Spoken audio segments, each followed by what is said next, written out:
నిజంగా సభకి కాంగ్రెస్ పార్టీ తరఫున మాజీ పిసిసి మాజీ అధ్యక్షులు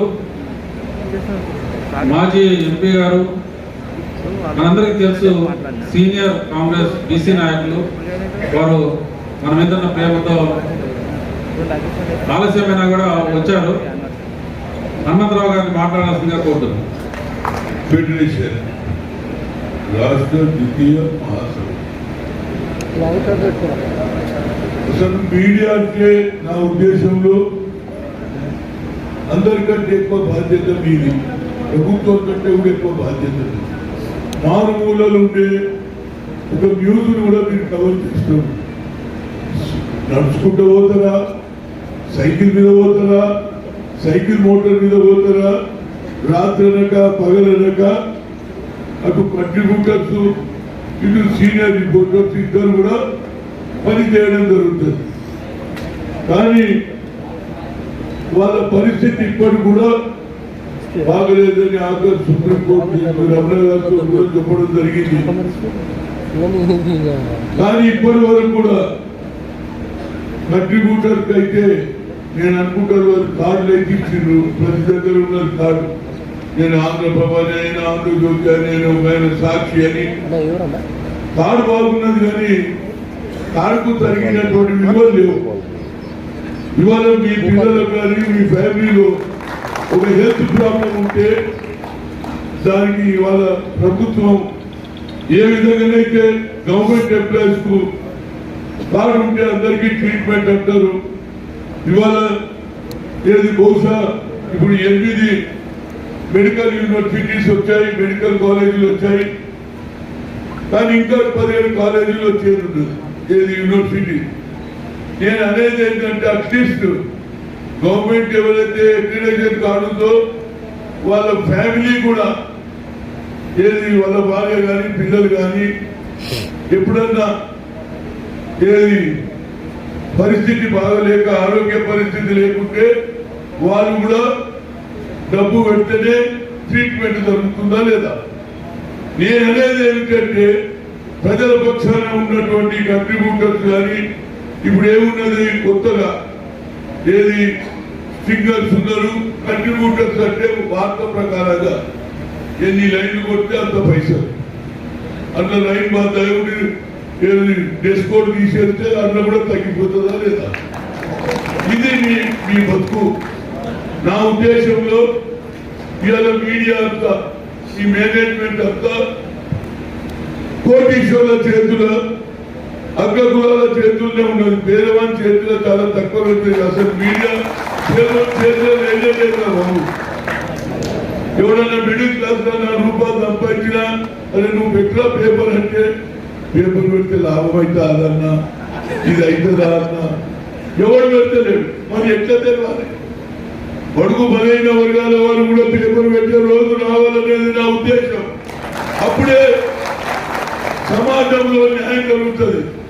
కేవలం అక్కడ ఉన్నాం పేపర్లు చూస్తే ఎవరు అగ్రకులాలే ఎక్కువ ఉన్నాయి. వాళ్ళు ఏం చెప్తే వాళ్ళు ప్రభుత్వాలు నడిపిస్తున్నారు బాబు. వాళ్ళు ఏం చెప్తే వాగ్దానం, ఒక ఆయన చంద్రబాబు సైడ్, ఒక ఆయన జగన్మోహన్ సైడ్, ఒకటేమో చంద్రశేఖర్ సైడ్. ఇంకో బీజేపీ ఉండే ఉన్నది నేషనల్ పార్టీ. వాళ్ళు కూర్చోమంటే కూర్చోవాలి. ఇది ఇవాళ సమస్య. నా ఉద్దేశంలో ప్రభుత్వం కూడా ఈ ఎవరైతే ఉమెన్స్ ఉన్నారో వారికి సరి అయిన జీతాలు ఇస్తున్నారా, పెంచలేదు బాబు. ఇవాళ పెట్రోల్ ధర పెరిగింది, డీజిల్ ధర పెరిగింది, ఆఖరి మంటలకు గ్యాస్ ధర కూడా పెరిగింది. ఎట్లా జరుగుతాయి మీ సంసారాలు? నిజంగానే మీరు బాగా ఉంటే ఐటమ్ కూడా బాగుంటుంది. మీ ప్రాబ్లం కూడా నాకు తెలుసు. అది నేను చెప్పదలుచుకోలేదు. ఎందుకంటే కంట్రిబ్యూటర్స్ కానీ అదేవిధంగా ఏదైతే రిపోర్టర్స్ కానీ ఏదైతే సింగర్స్ కానీ వాళ్ళ బాధ చూస్తుంటే నాకే బాధ అనిపిస్తుంది. ప్రభుత్వం మేనేజ్మెంట్ డబ్బులు ఇయ్యదు. ఇక మీ పరిస్థితి ఎట్లున్నదో నాకు బాగా తెలుసు. ఎందుకంటే అటు ఇటు పోయి మా మీద పడుతుందా నిజం చెప్తున్నా. మరి ఏమన్నా ఇస్తలేరు మీరు ఇవ్వకుండా ఎట్లయిపోయిందంటే మా పరిస్థితి ఇట్లా ప్రెస్ కాన్ఫరెన్స్ అయిందో లేదో ఏమన్నా అట్లా వెళ్ళిపోతున్నావు ఏమన్నా ఉన్నదా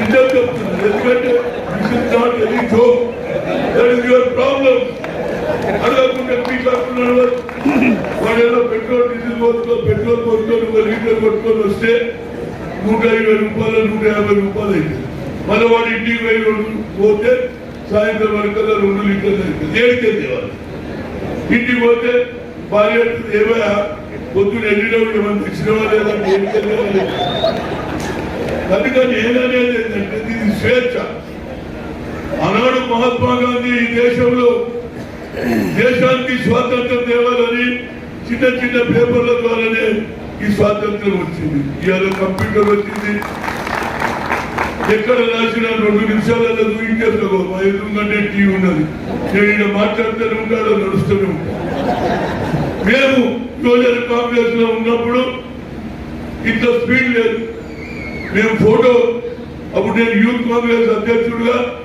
సంజయ్ గాంధీ ప్రోగ్రామ్ చెట్లు పెట్టాలంటే చెట్టు తొవ్వేది మేమే గడపలు పెట్టి మట్టి తీసేది మేమే చెట్టు పెట్టేది మేమే నీళ్లు పోసేది మేమే ఆ తర్వాత ఫోటో తీసుకొని ఆఫీసులో చుట్టూ తిరిగేది ఇప్పుడు ఏం చెప్పేది అన్నీ అయిపోతుంది ఒకటే అప్పుడు ఒక బ్యానర్ తయారు చేయాలంటే ఏది మన జాంబాబు దగ్గర ఖబర్ ఆర్డర్ ఉండే వానికి బట్ట మేమే కొనియాలి అదే బట్ట మేమే తెచ్చియాలి వాళ్ళందరూ పోయి 15 లిక్కు పోయి బాధ లేదు అరే మళ్ళీ వాడిని కాలేజీ కొట్టి 3 గంటలు రాత్రి ఏది బ్యానర్ తయారు చేసుకొని మళ్ళీ మేమే కమ్మలు ఎక్కాలి అప్పుడు ఎక్కడో ఎవరు లేదు కదా మేమే ఎక్కాలి ఇప్పుడు ఏం లేదు అన్ని వచ్చేస్తున్నాయి ప్లేస్ నాయకుడు మొమ్మొక్కడు కనిపిస్తే కింద 50 కుమ్మలు ఉంటాయి కింద పెద్ద ఉమేష్ రావు ఇప్పుడు అదే ఆధునికంగా ఇలా కంప్యూటర్ సాఫ్ట్వేర్ రాజీవ్ గాంధీ దేవల్ల ఈ దేశంలో చెప్పకుండానే కుటుంబాలు ప్రవేశపెట్టినటువంటి ఏది పబ్లిక్ సెక్టర్ కూడా ఇలా డబ్బులు ఉన్న వారికి అమ్మేస్తే అట్లా మా రిజర్వేషన్ ఎక్కడ ఉంటుందో కూడా కంపెనీ కొన్నోడు లాభం చేస్తాడు వాళ్ళ చుట్టాలను పక్కాలను పెట్టుకుంటాడు కానీ బాబాసాహెబ్ రాసినటువంటి రాజ్యాంగం బడుగు బలైన ఎస్సీ బీసీలకు రిజర్వేషన్ అంటే రిజర్వేషనే ఉండదు ఉన్న ఉద్యోగాలు పోతుంది ఇక మేనేజ్మెంట్ ఈ ప్రభుత్వాలను కంట్రోల్ చేసేందుకు మీడియా లాభం అయితే లేదు ఎవరైతే ఓనర్లు ఆయన ఏది చెప్తే అదే మీరు మంచి న్యూస్ రాసినా ఎవరికి అనుభవం పక్కన పెట్టండి అయిపోయాయి కొన్ని పేపర్ నా ఎందుకంటే నేను ఉన్నది చెప్తా అదే నేనంటాను నా ఒకరు బాబు what I told in the interest of the people, interest of the people, న్యాయం జరుగుతున్నాడు కడుపుతున్నాడు చెప్పుతున్నాడు న్యాయమైన ఎవరు చేతులైతే ప్రభుత్వం ఉందో ఆయన 2 అక్షరాలు మాట్లాడినా 10 అక్షరాలు కొత్త చేస్తారు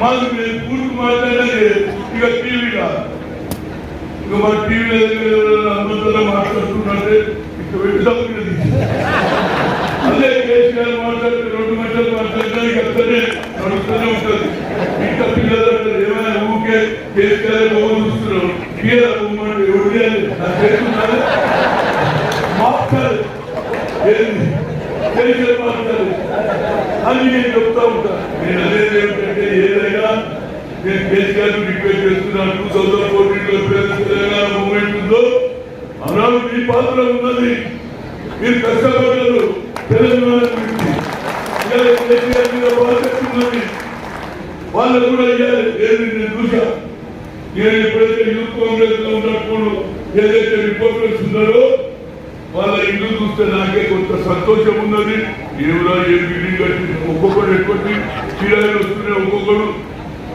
మూలంతస్తులు రెండంతస్తుల ఉద్యోగం లేకపోయినా భార్య పిల్లలు అరే కొత్త కొత్త జనరేషన్ ఇవాళ డిస్ట్రిక్ట్ ఎందుకు మీరు ఆడ స్థలం పెద్ద కాంప్లీట్ అది కాదు కదా ఇవ్వదు కదా ఇవాళ రైతు బంధు అంటున్నావు దళిత బంధు అంటున్నావు వాళ్ళకి ఇస్తున్నావు మరి వీళ్ళకు కూడా ఇవ్వలేదు వీళ్ళు కూడా సర్వీస్ చేస్తున్నారు మీరు కూడా గట్టిగా ఫైట్ చేయండి కాంగ్రెస్ పార్టీ ఎంత ఉంటుంది నేను ఎందుకంటే నాకు ఆదర్శిస్తాను ఏదో ఇదే జరిగింది ప్రెస్ కాన్ఫరెన్స్ పెడితే నేను అన్ని ఆలోచన చేసుకోలేకపోయినా ఇవాళ ప్రెస్ కాన్ఫరెన్స్ అంటే రెడీ ఉండాలి లోపల చూసుకుంటాం డైరెక్ట్ చూస్తున్నాడు ప్రెస్ కాన్ఫరెన్స్ అయిపోయింది మా ఊళ్ళో తెలిసిపోయింది ప్రెస్ కాన్ఫరెన్స్ అంటే లోపల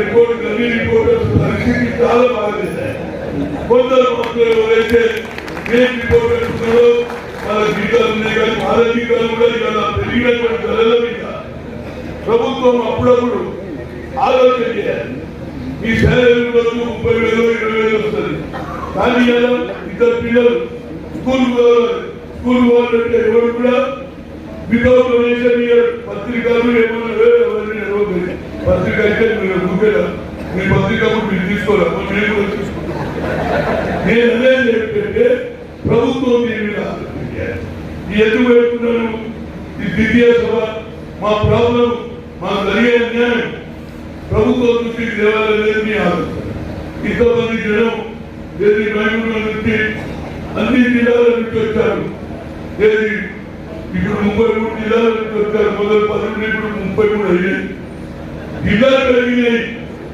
న్యూస్ పెరిగింది కానీ న్యూస్ లాంటి న్యాయం జరుగుతలేదు అనేది నా ఉద్దేశం కనుక నేను తప్పనిసరిగా ఏది అన్నిటికంటే ఫస్ట్ ప్రియారిటీ హెల్త్ ఎవరికైతే ఏదైతే కార్డు ఇచ్చిండ్రో మీడియా అని ఏదైతే అగ్రికల్చర్ కార్డు ఇచ్చిండ్రో వాళ్ళకి తప్పనిసరిగా హెల్త్ ఇమీడియట్ గా నేను రేపే ముఖ్యమంత్రి గారికి రాస్తాను ఏం పోతుందా బాబు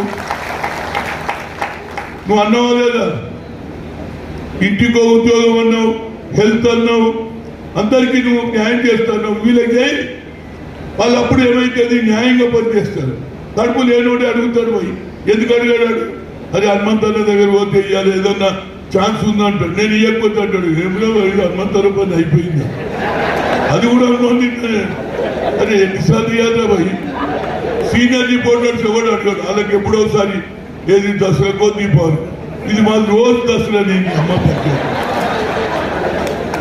అందుకని నా ఉద్దేశంలో తప్పనిసరిగా మీది న్యాయమైన ఇష్యూ ఉన్నది మీకు ఇంట్లో స్థలాలు కూడా ఇవ్వాలి మీకు ఎవరైతే చిన్న చిన్న రిపోర్టు మీకు గ్రామాలలో ఇస్తే తప్పేమున్నదండి జూబ్లీహిల్స్ బంజారా హైటెక్ సిటీలో కూడా ఇంక ఇచ్చారు మరి వీళ్ళ పేదలకు ఎదిగారు జిల్లాలో ఉన్నటువంటి ఏదైతే రిపోర్టర్స్ ఉన్నారో గల్లీ రిపోర్టర్స్ స్టేట్ రిపోర్టర్ అన్నా వాళ్ళందరికీ కూడా ఇంగ్లీషే వాళ్ళు కూడా సరిగ్గా ఉద్యోగం చేస్తారు సరి అయిన ఎక్కడ అన్యాయం జరిగితే ఎంత దూరమైనా పోతారు న్యూస్ వాల్యూ ఉంటుంది అరే అంత దూరం పోతే పెట్రోల్ ఒకటే లీటర్ ఉంది అంత దూరం పోతే తువ్వలాగిపోతే నా బండి ఎక్కడ కనుక నా ఉద్దేశంలో ఇది అదే విధంగా మేనేజ్మెంట్ తో మీరు డిమాండ్ పెట్టండి ఇవాళ ధరలు పెరిగినాయి ముఖ్యమంత్రికి చెప్పండి ధరలు పెరిగింది మీరు గవర్నమెంట్ ఎంప్లాయీస్ కు ఎంత పెంచలేదు పే రివిజన్ కమిటీ పెంచుతుందా లేదా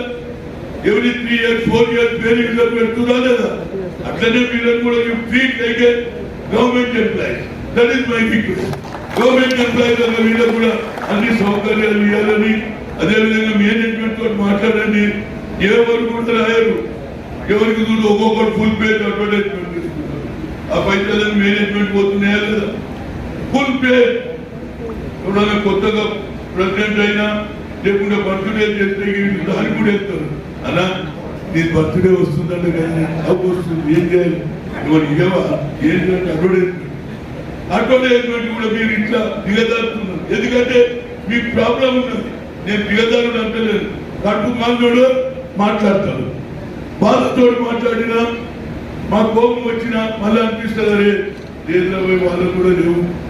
అందుగురించి మేనేజ్మెంట్ జీతాలు పెంచే దాని మీద ప్రభుత్వం ఏదైతే పోలీసు వాళ్ళు కానీ సెక్రటరియట్ ఎంప్లాయీస్ కానీ ఏదైనా ఉన్నదో అదే ప్రకారంగా మేనేజ్మెంట్ తోటి మాట్లాడి మీ జీతాలు పెంచాలి.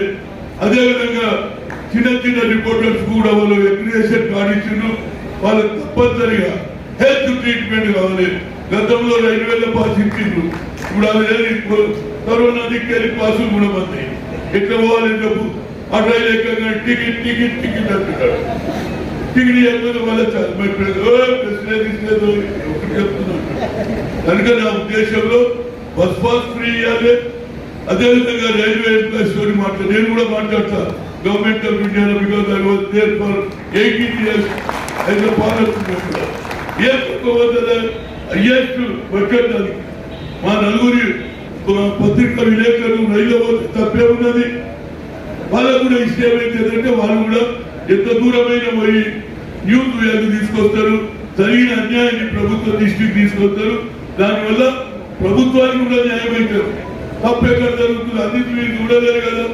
కొన్ని దగ్గర మీ డిపార్ట్మెంట్ వాళ్ళే దాచిపెట్టడానికి కోషిష్ చేస్తారా లేదా?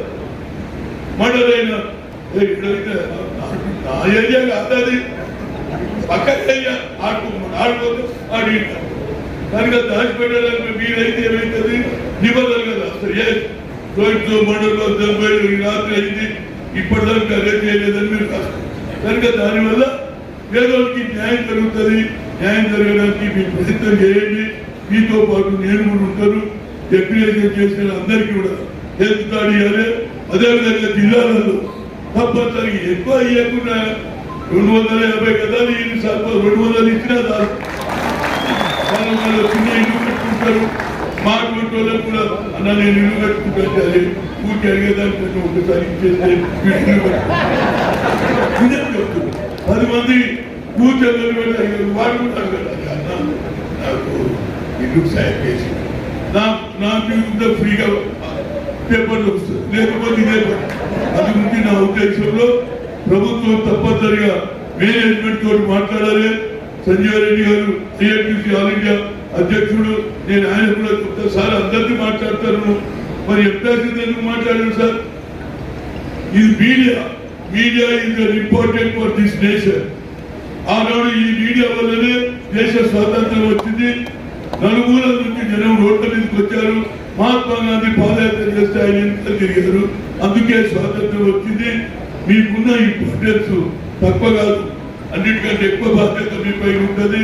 మీరు సరిగ్గా పనిచేసినాడే బడుగు బలైన వర్గాలకు పేదవారికి న్యాయం జరుగుతుందని చెప్తూ ఈ అవకాశం ఇచ్చిన మీ అందరికీ అవకాశం ఇచ్చిన క్రమపోయారు ఏది శ్రీనివాస్ గారు ఏదైతే ఫారెస్ట్ ఆఫీసర్ అక్కడ పోయినా ఆడ మీ ఫ్రెండ్ ఏది ఇప్పుడు ఆయన అడిగి ఉంటున్నారు పోయేటప్పుడు నా ఉద్దేశంలో తప్పనిసరిగా ఆయన వచ్చి కారు పెట్టి సార్ అనుకుంటారంటే నేను మీడియాలో నాకు ఇచ్చే ఇంపార్టెన్స్ తప్పనిసరిగా సాయం చేస్తాను.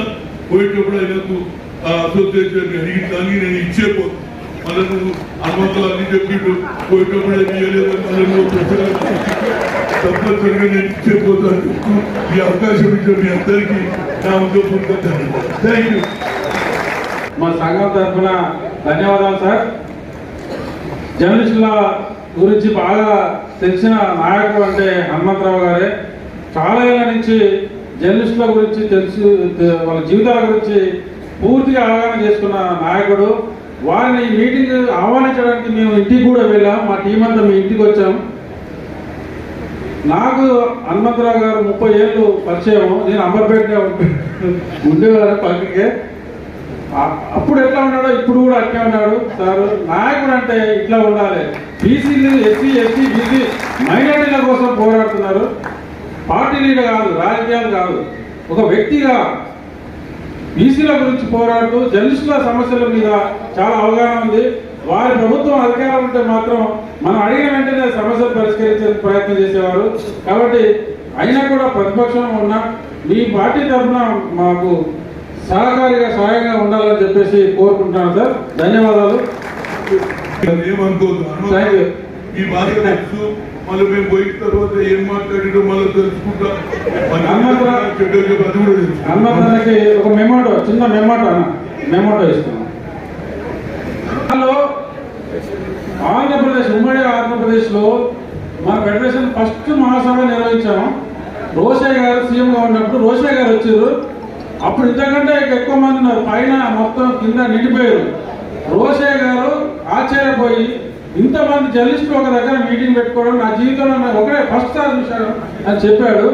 ఆ టైంలో హనుమంతరావు గారు మన సంఘానికి 50,000 రూపాయలు ఇచ్చారు. 50,000 ఆనాడు 50,000 ఇచ్చారు. వారికి ధన్యవాదాలు మరోసారి.